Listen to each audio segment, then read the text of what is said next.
Hey friend, welcome back to my kitchen. Today I'm going to take you along and share with you just how easy it is to make homemade calzones. These are so delicious and they're versatile. You can fill them with whatever fillings you like inside. That's why I love baking and cooking at home. You get to customize it to your liking. But once you see how easy these are to make up, you're probably not going to want to do a takeout or delivery order of these again. They're so delicious and there's so many different options of what you can fill yours with. Today I am going to be doing a basic pizza calzone with some pepperoni, some mozzarella, and ricotta. So follow along in the video and I'll have the ingredients down in the description box below, but let's make some calzones. Okay, so the first thing you are going to do is you are going to take a package of dry active yeast. I actually have 2 1/4 teaspoons of instant yeast. So that is the equivalent of what would be in a packet. To that, I'm also going to add a 1/4 cup of warm water. You want that to be at least 105 degrees. And then I'm going to add to that 1 teaspoon of honey.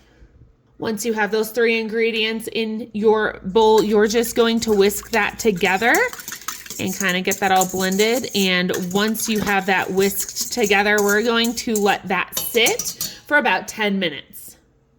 After about 10 minutes, that is what it is going to look like. It's going to be frothy and bubbly.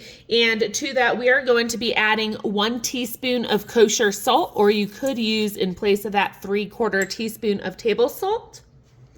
To that, we're going to add 1 tablespoon of oil. I'm using avocado, but you can use extra virgin olive oil or regular olive oil. We're going to also be adding in 3/4 cup of really warm water, once again, about 105 degrees. And then we're going to be adding in 1 cup of all-purpose flour. You are then going to take a spoon and we are going to mix this together. And it's going to look a little bit liquidy, kind of like a pancake batter, and that is okay. Once you have that first little bit mixed in, we are going to be adding in 1 more cup of all-purpose flour.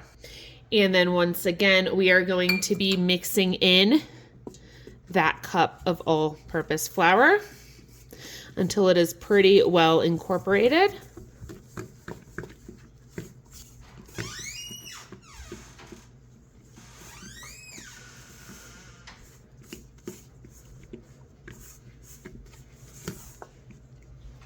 And then to that, we're going to add a 1/2 cup more of our all-purpose flour and get that to mix in as best as we can.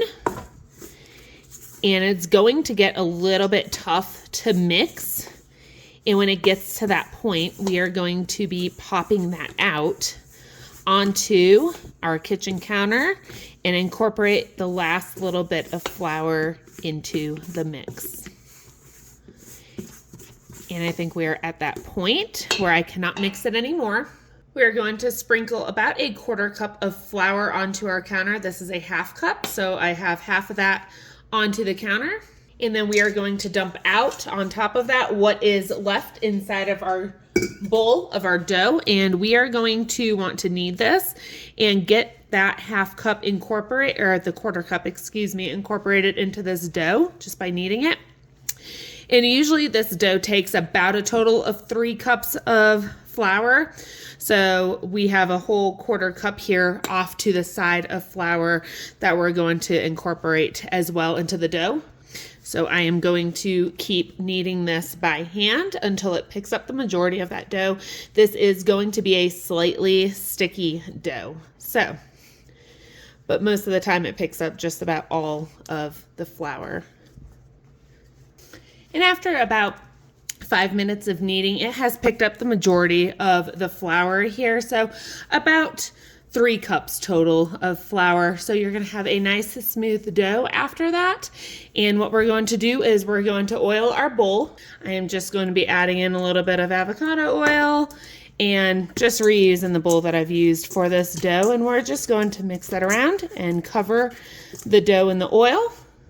And what I have here is just a flour sack towel that I wet under some really warm water, and then I just wrung it out as best as I could. And what we're going to do is just cover that bowl and set it in the warmest part of your kitchen. You can either turn on your oven real quick and then shut it off and get it warmed up a little bit, put it under some under cabinet lighting, or what I'm going to do, my oven, one of my ovens is newer, so it comes with a feature of a proofing button, which is nice. So either way, put it in a warm part of your kitchen, and we are going to let this rise in a warm place for about 40 minutes, and I will see you back in 40 minutes. All right, after 40 minutes of rise time, this is what your dough is going to look like. So it pretty much has doubled. Next, you're going to want to turn it out onto a lightly floured counter, and all we're going to do is deflate it, kind of stretch it out just a little bit. So press down, deflate your dough. And then what I'm going to do is I'm going to take my bench scraper. I am going to cut this dough into fourths, so you can actually measure it out if you'd like to. Mine has measurements on the bottom, but I am just going to eyeball it and cut these into quarters. And then once you have your 4 pieces, you are going to take each quarter and you're just going to take the sides and basically kind of fold and tuck it into a ball. And that's all I'm doing, is just kind of pulling, folding under, and tucking a little bit just to shape it into a ball of dough. And I'm going to go ahead and do that with these remaining quarters. After you have pulled the sides and tucked them, we're just going to put this onto a tray, and I have that same damp towel that I used to have the dough originally rise. I just put it under some warm water and re-wet it a little bit, wrung it out, and I'm going to set this off to the side for about 25 to 30 minutes. So I will see you back when these are done rising. Okay, while that is rising, I'm just getting my next ingredients that I'm going to need out. So you can use like regular small pepperonis if you'd like the Hormel type, I think it is. I went to Sam's Club the other day after my kid's dentist and picked some fresh mozzarella up and this large pepperoni. I personally like to use these in calzones. So I have my larger pepperoni and then I have my fresh mozzarella. This is sliced and ready to serve. Sometimes, depending on how thick it is, I'll slice it in half again, just so I don't have really thick slices, because it will melt into the calzone while it's baking. And then over here, I just have some ricotta cheese, and then I like to sprinkle on top of my calzone some fresh Parmesan. So I'll grate some of that up really finely and top my calzone with that before it goes into the oven. So what I have here is a cutting board. I just placed the paper towel on because sometimes this does need to drain. As you can see, it is a little bit wet. So what I'm going to do is just check how thinly these were sliced. And this is actually not horrible. This is okay. You don't want it so thick you're choking on cheese when you're eating your calzone, but I could not get this any thinner. So I usually do about 4 of these slices per calzone, depending on the size. As you get to the middle, they get a little bit larger. So I am going to just set my slices of mozzarella onto this paper towel just to kind of drain a little bit while that dough is rising, so they are ready to go. I mixed some of them up so they're kind of a little bit more even with the slices. So there we go. I have these draining off to the side while we're waiting on that dough to finish. And after 25 minutes, this is what they're going to look like. So they've risen up a little bit more, and I'm going to share with you the next step of actually forming your calzone. What you're going to do is lightly flour a surface, and you are going to sprinkle just a little bit of flour on top. And what we're going to do is take that dough and just kind of press it out a little bit to flatten it. And you're going to want to roll this, stretch this, however you'd like to get this to about 8 or 9 inches in diameter. So I personally use a rolling pin for this part. If you are great at stretching it, you could stretch it as well, whatever works for you. So I am going to stretch it out just a little bit, and then I will continue to roll mine out the rest of the way.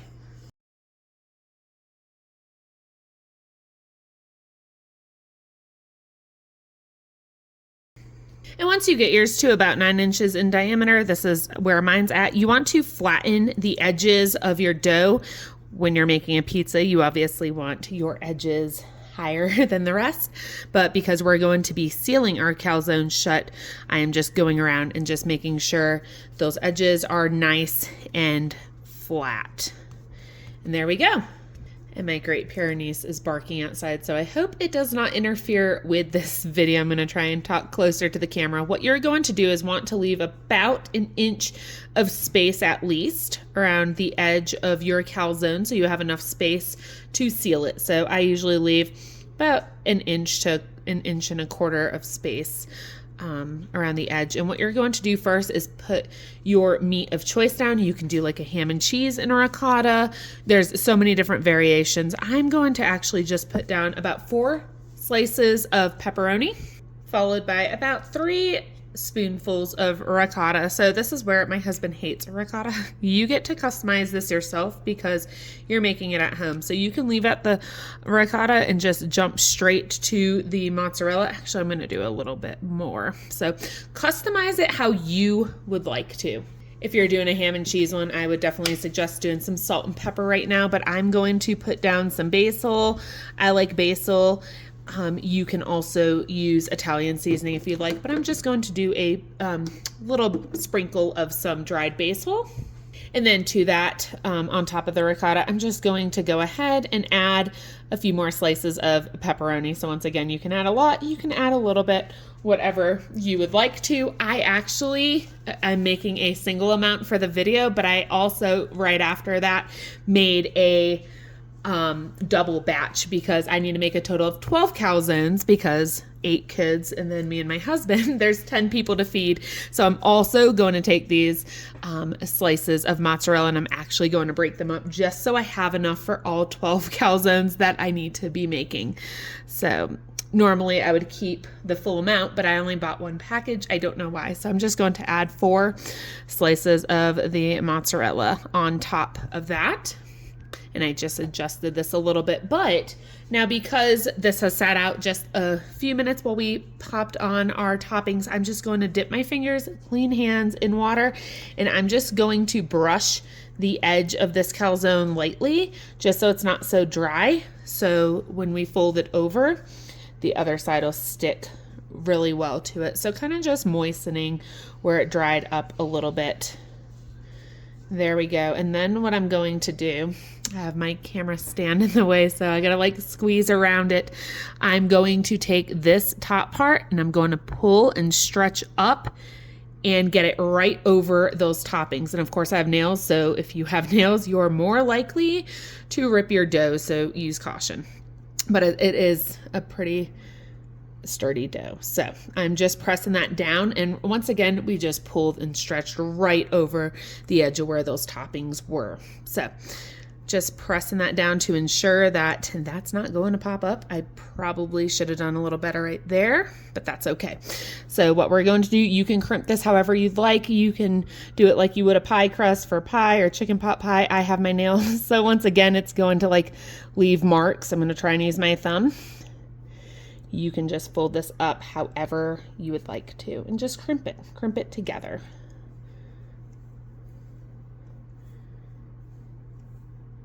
It's going to look beautiful either way once it's done baking. And I'm just going to go up a little bit more because I did not stretch it because of the angle very well. So just definitely make sure you stretch it well.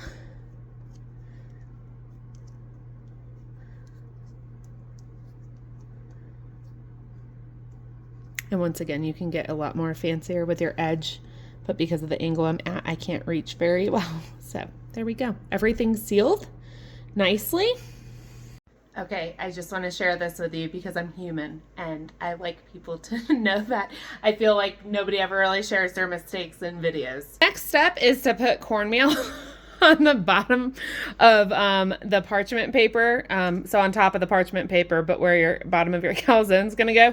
And you see this stupid little error right here? I should know better. Yeah, I have the cord in between. So this was not in all the way. And then I took my dry corn and put it in here and walked away for a second. And this is kind of kind of what my counter is looking like, which really sucks because last night I took everything off the counters and deep cleaned everything. I guess it's kind of like when you wash your car at the car wash and then it rains or snows that evening. That's kind of, I'm going to have to deal with that after I get these in the oven. But yeah, don't ever, if you have a mill, I've never had this happen in all the years I've milled, but it literally like vibrated and shimmied off and separated right there and just poof, everything's covered in a cornmeal, including my fresh mozzarella for my other calzones. Nice. So you're then going to take a cookie tray and cover it with cornmeal. Hopefully you have store-bought and don't have to experience what I just did. And you're going to just give that a light dusting, and kind of like when you make pizza, it's just nice. It gives it that nice little texture at the bottom of your pizza. In this case, your calzone. Why not dust my hands on top of my floor? I already have a mess to clean. So I'm going to take this calzone and I'm going to place it right on top of that cornmeal. And what you're going to want to do is take a sharp knife, and this is a little dramatic, but you're going to want to make 3 little slits on top. And that is because this is going to produce a lot of steam. There's moisture in there from the fresh mozzarella and the ricotta, and I'm bothering somebody, I'm sure, saying that ricotta, whatever, however you pronounce it. And you're just going to make 3 little vents. That way it can release the steam. And once again, that's why I suggest using parchment paper, because it is going to ooze out and then it burns on the cookie tray and creates this whole mess nobody has time to deal with. I'm pretty good at making messes myself. You're also going to preheat your oven at this time, which I just did, to 500 degrees. And yes, that is correct, 500 degrees. What I have here is a couple teaspoons of water and a farm fresh egg. Oh, there we go. Okay.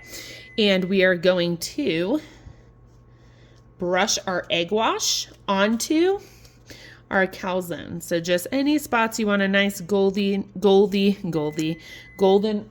oh, that's my timer, not my oven. I was going to say, geez, that really preheated fast. I've never had that happen. Yeah, that was a surprise. No, I have my timer for my other dough that I need to roll out into calzones, my double batch back there. So you're just going to coat this nicely with an egg wash.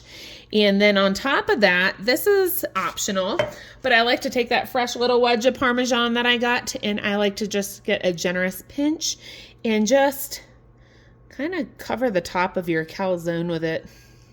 So that's where I definitely, once again, recommend the parchment paper, because having melted cheese and all the stuff that will ooze out a little bit, the moisture, it makes for a big mess. Ask me how I know.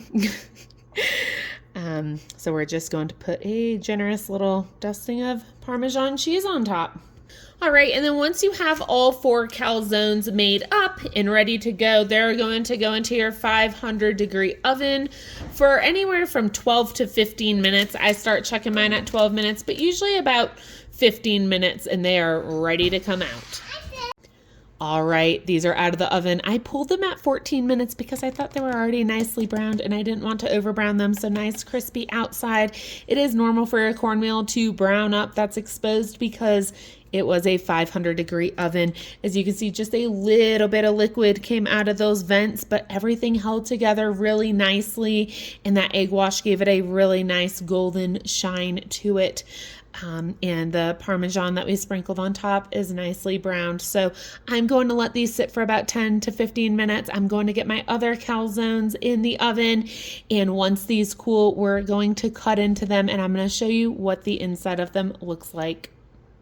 All right, so what I have here is one of the calzones that is cool that we are going to cut into it. I have just a quick, simple little side salad, some fresh herb salad with some arugula sprinkled on top, some Italian dressing, and some fresh grated Parmesan cheese.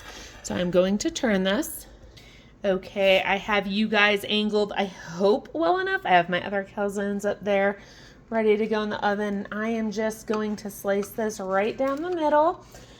And hopefully you guys can see, it's not the proper knife to do that with, what that inside looks like. And of course my focus was off. Sorry about that. But that is what the inside looks like. Nice and cheesy, a little bit melty, but it's not running and dripping out everywhere. Just to show you a little bit more close up. So once again, you have total control over the ingredients that are going in this. You have total control of how much of the ingredients are going into this. Sorry, I'm a little shaky. You are off my tripod now, but that is what it looks like after about 10 minutes of cooling. And what I'm adding right there in the middle, I just use a ramekin and I heated up some marinara sauce. That'll be delicious to dip these calzones into.